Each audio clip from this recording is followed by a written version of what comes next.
New food! Hello, Genuine people! So, ngayon, meron tayong itatry na isa rin sa bago sa Goldilocks. Walang iba kundi ang tiramisu cake. Mapapansin nyo, ang taas ng layered ng tiramisu cake. Alam ko hindi siya ganun ka-legit. Pero, try natin kung kahit na paano papasa yung lasa ng tiramisu. So, open na natin siya.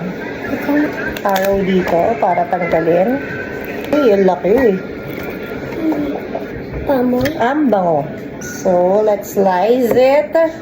First slice is for the birthday girl.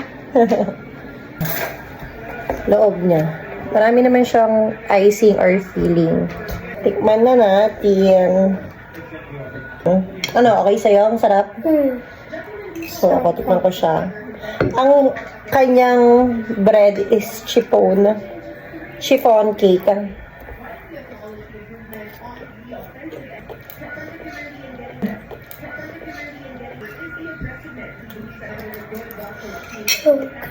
Okay naman yung lasa.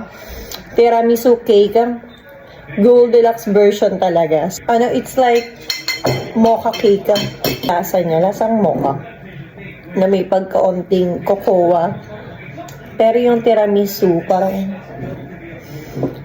siguro ano siya, for me 6 lang siya out of 10. Bakit? Cake Loud daw, it's 9. So, yun lang. Pero masarap siya. Masarap naman siya. Goldilocks version na tiramisu. So, yun lang. I-try nyo na rin.